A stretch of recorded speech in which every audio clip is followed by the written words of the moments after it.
Avant l'arrivée des Blancs, l'Afrique vivait en communauté solidaire. Chaque village était organisé et chaque individu avait un rôle précis. Les anciens enseignaient la sagesse et les traditions aux jeunes, assurant la continuité culturelle. La vie quotidienne était rythmée par le travail, le jeu et les échanges, créant un équilibre durable entre toutes les générations. Plus grand que, plus grand que.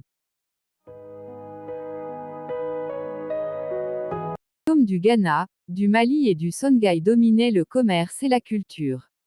Tombouctou et Gao étaient des centres intellectuels et économiques, où savants et marchands échangeaient connaissances et richesses. Ces sociétés prospéraient grâce à l'organisation, à la solidarité et à la puissance de leurs souverains.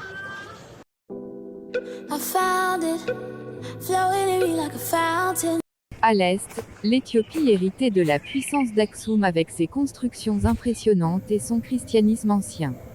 Plus au sud, le Grand Zimbabwe témoignait d'un savoir-faire remarquable et d'échanges commerciaux étendus. Ces civilisations montraient l'ingéniosité et l'organisation des peuples africains bien avant l'arrivée des Européens.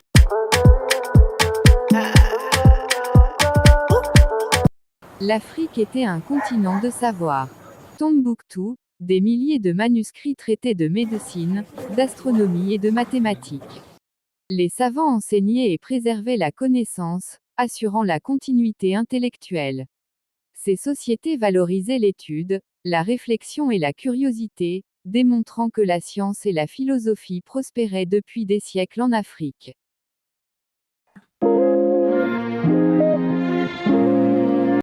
La culture africaine reposait sur la musique, la danse et la tradition orale. Les griots racontaient l'histoire et enseignaient les valeurs. Les danses et les chants transmettaient la mémoire collective et la spiritualité, créant des liens entre les générations et renforçant la cohésion sociale. L'art était un langage universel, porteur de sens et de sagesse.